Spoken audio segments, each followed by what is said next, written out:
Buenas noches. Muchas gracias por asistir a esta pequeña conversación sobre silvicultura para no silvicultores. Deseo dar las gracias a Agrofuturo por la invitación y a todas las personas que están conectadas por asistir y participar. Mi nombre es Carlos Julio Castaño, soy ingeniero forestal de la Universidad Nacional. Tengo 28 años de experiencia en el trabajo de silvicultura de plantaciones y me desempeño como gerente comercial y de servicios forestales de la empresa Silvotecnia, de la cual soy fundador. Esta compañía se encuentra desde hace 17 años establecida en el mercado para prestar servicios en todos los eslabones de la cadena silvicultural para las diversas empresas y personas que se ocupan de la reforestación. Silvicultura para no silvicultores pretende dar unas nociones muy básicas de lo que es la ciencia silvícola, para tratar de contribuir al desarrollo de una actividad disminuyendo o mitigando margen de error que se genera por malas prácticas silvícolas. Comencemos por hablar de lo que es la definición general de la silvicultura de plantaciones. Vemos que es la disciplina que se ocupa del cultivo de bosques. No es más que eso, es algo simple y debe dársele esa dimensión. Mencionaba anteriormente que es necesario tener en cuenta muchas cosas por mejorar y todo parte de los antecedentes negativos que se han dado históricamente en la reforestación del país, sobre todo en la reforestación comercial. Existe un poco reconocimiento de la disciplina como tal y de la profesión de la ingeniería forestal como soportes fundamentales para un desarrollo adecuado de esta actividad. Es así como durante muchos años se han desarrollado muchos esfuerzos pequeños y grandes por desarrollar plantaciones forestales, pero sin que exista un objetivo claro y definido. Los resultados no positivos de estas experiencias generalmente están asociados justamente con el desconocimiento de la disciplina y de la profesión como tal. Fundamentalmente debe buscarse hacer una administración adecuada de los recursos ambientales disponibles, que son los que nos permiten finalmente construir un adecuado plan de manejo de las plantaciones forestales. Estas, por lo tanto, deben concebirse, idearse, ajustarse a criterios que sean plenamente identificados, estudiados y probados y de manera acorde con los objetivos particulares de las plantaciones. Inicialmente debemos identificar los objetivos de esta plantación. Las plantaciones comerciales tienen como propósito fundamental la producción de madera, pero esta puede estar dirigida a la industria del aserrío, a la industria de la inmunización, a la construcción, a la industria de los tableros aglomerados, contrachapados, a los chips para la producción de celulosa y papel o a la generación de energía. Y también hay otros usos que no hacen una utilización de la madera, sino de otros productos forestales no maderables. En la imagen podemos ver algunos ejemplos de ello. A partir de estos objetivos, entonces se tiene que determinar cuáles son las características de estos proyectos, partiendo de cuál es la especie que necesitamos para el propósito fundamental, la ubicación, que tiene que ver no solamente con la selección de un sitio adecuado desde el punto de vista de la productividad y la optimización de los recursos, sino también la localización de acuerdo a los centros de transformación y consumo, de tal modo que la viabilidad económica futura de estas plantaciones esté expedita. La dimensión del proyecto y también el turno, que también llamamos ciclo de corte, es decir, el tiempo que transcurre entre el inicio del proyecto y el momento en el cual se hace el corte de la madera para ser aprovechada en sus diversos usos. La optimización de los recursos disponibles para la implementación también es fundamental. Estos recursos disponibles hacen parte de la oferta ambiental. La luz solar, constituida en este caso por el espacio que se genera en la plantación, en el diseño de la plantación, el agua, los nutrientes, el oxígeno, la temperatura y otros cuantos recursos disponibles. Todos estos son elementos que aprovecha la silvicultura para administrarla bien o mal, dependiendo del plan de manejo, para la implementación de esquemas de manejo de estas plantaciones, de tal manera que sean acordes con los objetivos determinados en un principio.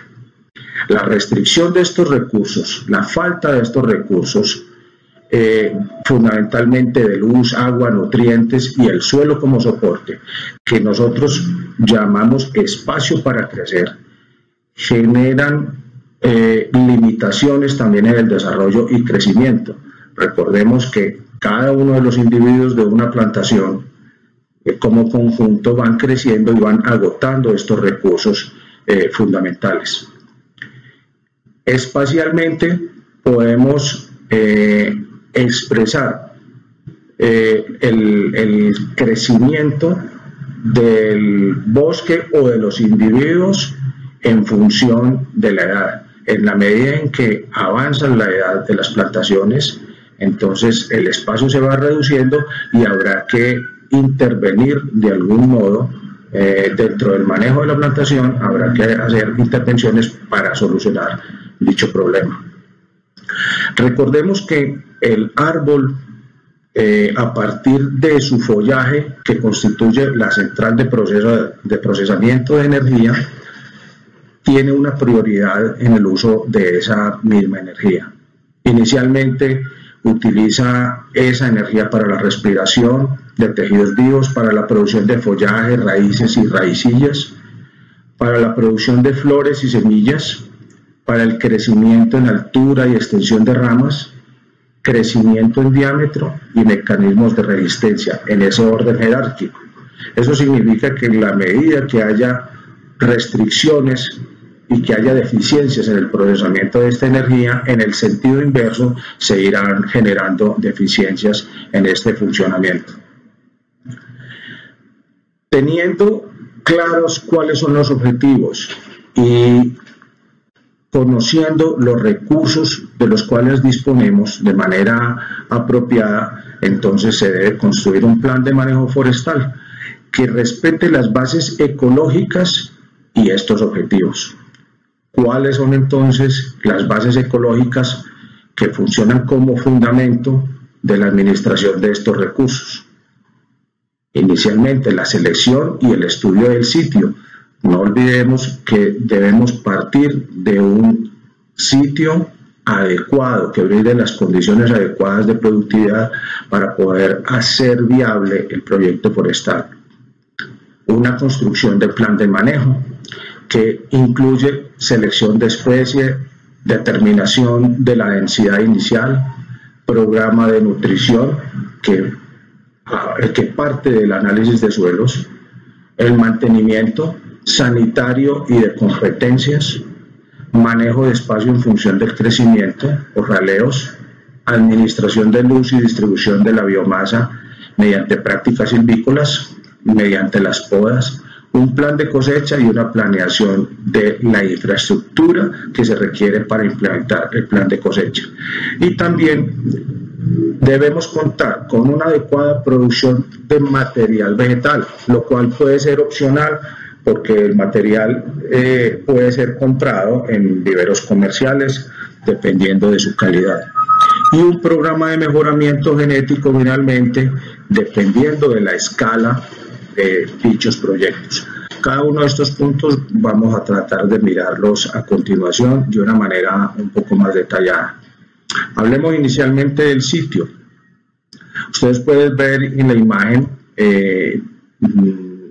un tipo de desarrollo muy diferente en las dos plantaciones, lo cual nos puede llevar a pensar que en la fotografía superior hay unas condiciones más restrictivas, más limitadas de productividad para los individuos que allí fueron establecidos, mientras que por el contrario en la segunda imagen vemos unas condiciones distintas en donde la plantación tiene unas características definitivamente superiores. ¿Qué es entonces la productividad del sitio? El potencial de crecimiento, lo que, repito, llamamos espacio disponible para crecer, lo cual se asocia a una localidad o área y está a su vez determinada por factores climáticos, factores edáficos, es decir, relacionados con el suelo, factores topográficos y factores de competencia.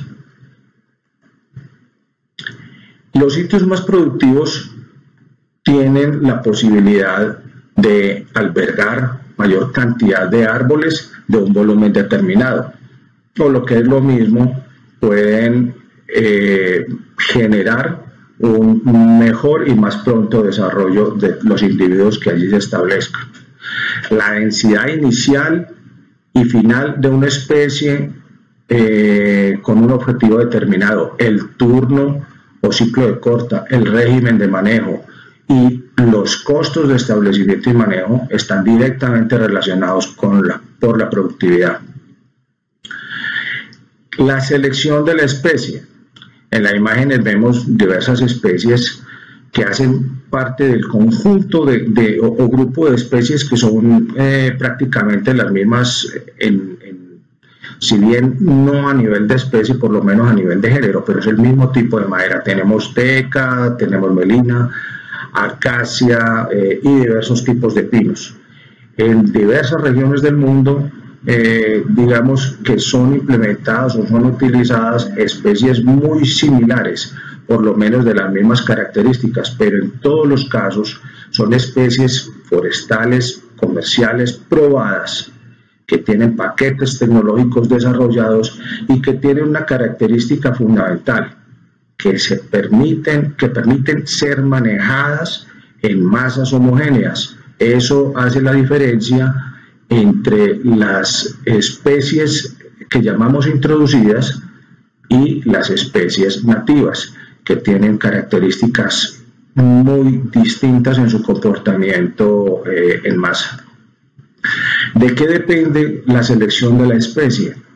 La especie debe ser probada en plantaciones forestales, debe tener un paquete tecnológico disponible, como ya lo mencionamos, debe tener unas propiedades físicas y mecánicas en su madera consistentes con los objetivos, unos requerimientos ambientales compatibles con el sitio en donde van a ser establecidos y una disponibilidad del material vegetal.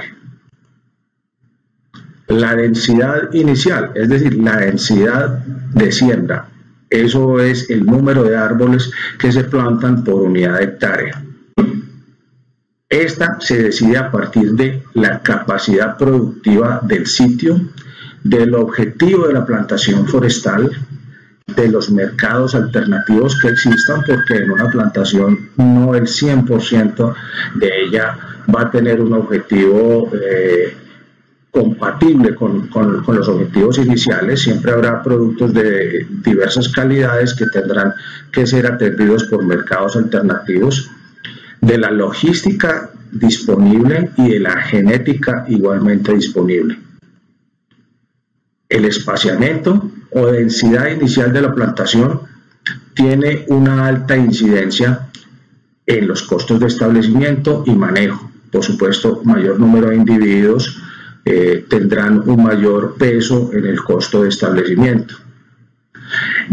Tendrán incidencia también en el programa de raleos y podas, en el desarrollo de los diámetros y las alturas de los individuos, es decir, de su volumen, que es finalmente la unidad más importante para nosotros, y serán determinantes también en el establecimiento o determinación del ciclo de corta o turno final. Una mayor calidad genética permite implementar menores densidades.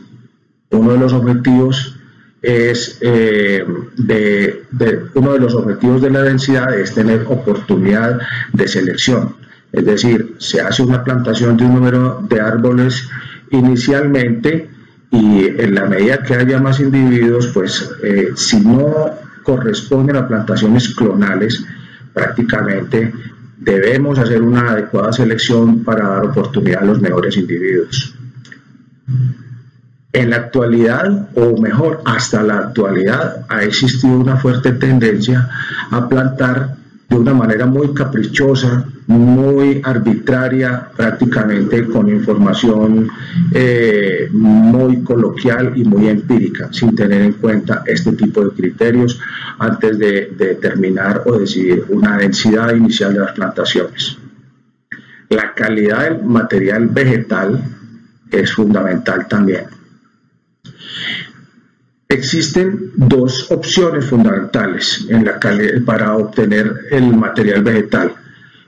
Uno es la producción, cuando el proyecto así lo amerita por su dimensión y por su claridad en los objetivos. Entonces, el mismo proyecto incluye la producción de su material vegetal, y ahí debe hacerse mucha seguridad en tener fuentes semilleras identificadas, procedencias compatibles con el sitio o sitios de los proyectos, tener un proveedor serio, certificado en lo posible, y asegurar una adecuada sanidad de este material. Si la escala no lo permite, porque son proyectos pequeños, sin embargo, a los cuales se les debe aplicar los mismos principios, entonces existe la opción de comprar el material vegetal. Eso significa visitar viveros que se distingan por su alta calidad de los productos. Igualmente deben considerar una magnífica sanidad y una calidad en la plántula, en la parte fenotípica de las plántulas muy buena, tanto en la parte aérea como en la parte radical. Recordemos que un vivero es una fábrica de raíces, ese es el material que va a ir a campo, y por lo tanto es una condición absolutamente seria el obtener unas plántulas con un sistema radical perfecto. Eso nos va a garantizar anclaje y nos va a garantizar muy buen inicio de la plantación. Debe existir un adecuado programa de nutrición. Esto es importante resaltarlo, porque la nutrición no es una condición que se pueda generalizar. Cada plantación, cada especie, cada sitio reúnen condiciones que hacen distinto este programa de nutrición. Es así como él debe formularse a partir de un muestreo y un adecuado análisis de los suelos y un seguimiento del mismo a través de análisis foliar periódico que estén determinando la asertividad de este programa de nutrición. Un programa de nutrición parte de las condiciones particulares del proyecto forestal. Como dijimos, la línea base está determinado por el estudio de los suelos y los análisis, y este programa de nutrición debe ser un complemento a la oferta existente en el suelo, con el fin de que sean satisfechos todos los requerimientos nutricionales de la especie. Los efectos de este programa, como ya dijimos, se siguen a través de los análisis foliares. Manejo, es decir, lo que conocemos como mantenimientos.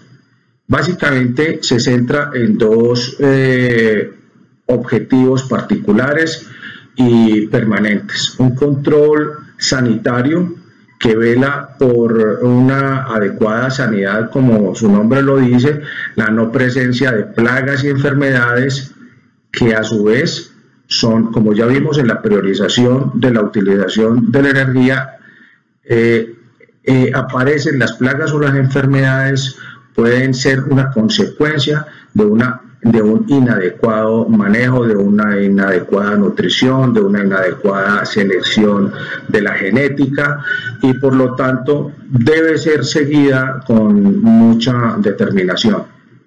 Y el otro manejo que debe hacer, sobre el cual debe hacerse énfasis, es el mantenimiento en el control de malezas, la competición de especies menores que, digamos, compiten por energía, por luz, por agua y por nutrientes en el suelo en donde se encuentran las plantaciones.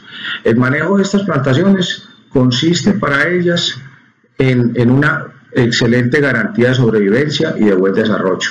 Estos deben estar acordes con las necesidades determinadas por los objetivos y por el plan de manejo que se construyó con este propósito. Como ya se dijo, manejo o control de plagas y enfermedades y control de competencias. El manejo del espacio a través de los raleos o entresacas. Las plantaciones forestales en su inicio se establecen con una densidad cuyo propósito es múltiple, propiciando crecimiento y desarrollo en diámetros y altura a través de la competencia entre los mismos individuos, pero rápidamente se va a presentar una gran diferencia entre algunos de los individuos, mostrando una calidad, por decirlo así, inferior en algunos de ellos, los cuales habrá que retirar en un momento determinado, brindando la oportunidad para los mejores individuos en su desarrollo. Estas son intervenciones cuyo fin es brindar la oportunidad de un mejor crecimiento en diámetro y altura a los mejores individuos. Los árboles con características morfológicas menos deseables entonces deben ser retirados. Importante resaltar que esta intensidad en la intervención debe estimarse a partir de indicadores que nos permitan asegurar tanto el número de individuos que se van a cortar como el momento oportuno para ello. Con esto quiero decir que una entresaca o una intervención de esta naturaleza en un momento no apropiado puede dañar seriamente los resultados de la plantación. Si es anticipado, puede generar un retraso en el crecimiento de los individuos remanentes, o si por el contrario es tardío, pues realmente no se va a lograr de ninguna manera el propósito inicial. Los programas de raleos evitan recesión de copas, permiten mayor desarrollo en diámetro, disminuyen la conicidad a través de una estimulación también del crecimiento en altura, incentivan los crecimientos en estas dos variables, admiten el desarrollo de sotobosque o vegetación menor, pero ya en un momento en el que no constituye competencia para la plantación, y al mismo tiempo son un control para plagas y enfermedades. Las podas son la extracción de ramas vivas o muertas de un árbol, facilitan el acceso a un rodal durante las labores silviculturales, reducen riesgos y daños por incendios, controlan la diseminación de enfermedades, producen madera de mejor calidad, libre de nudos, con mayor colocación en los mercados, favorece floración y fructificación y consolida la arquitectura del árbol a través o a partir de la poda de formación, que es la primera que se hace en las plantaciones. Tenemos entonces que una óptima silvicultura que es consecuencia de la implementación de todos estos puntos que se han venido conversando, permiten predecir o proyectar los efectos que se pueden dar sobre las plantaciones, mitigan la potencialidad de los riesgos, maximizan la esperanza de los resultados con base en las expectativas planteadas, y aquí hay que hacer énfasis sobre todo en los resultados económicos de los proyectos, y también permiten implementar acciones de ejecución enmarcadas dentro de los principios de sostenibilidad. En esta imagen pretendo mostrar una plantación que es el resultado de una aplicación de todos estos principios antes mencionados. Digamos que hasta aquí es un rápido repaso sobre lo que son los principios silviculturales para personas no familiarizadas con el tema de la silvicultura. Muchas gracias. A continuación voy a hacer una pequeña presentación de nuestra compañía. Silvotecnia es una empresa que se enfoca en la prestación de servicios forestales en todas las eslabones de la cadena, desde la evaluación de los proyectos, producción de material vegetal, adecuación de tierras, establecimiento, manejo, cosecha y comercialización de los productos forestales. Aquí presento de una manera gráfica la secuencia de nuestros servicios y algunos de los clientes en este renglón o área de trabajo. También pertenecemos o tenemos una línea de trabajo que llamamos Management de Patrimonios Forestales, que consiste básicamente en la administración de patrimonios forestales y toda la operación que se requiere para el buen desarrollo, la buena administración de estos proyectos. Igualmente una secuencia gráfica y los principales clientes, y finalmente la línea de consultoría forestal en la cual también contamos pues con algunas actividades en la formulación y estructuración de proyectos forestales, la asistencia técnica a proyectos, planes de manejo ambiental, inventarios y valoración de patrimonios forestales. Nuestra presencia en Colombia, estamos actualmente en Antioquia, Sucre, Caldas, Bolívar, Santander, Bichada y Meta. Me gusta hablar un poco de cómo está conformado nuestro equipo de trabajo, que nos permite poder atender a nuestra gente, a nuestros clientes de la mejor manera. Tenemos un número de 600 empleados permanentes y bueno, todos tienen la posibilidad de disfrutar de capacitación, bienestar y seguridad social. Comprometidos con el desarrollo sostenible a través de una adecuada gestión de calidad. Tenemos nuestro trabajo enmarcado entre los principios de la ISO 9001 y además estamos certificados por Rainforest Alliance, que es el sello equivalente en FSC para operadores forestales. Muchas gracias.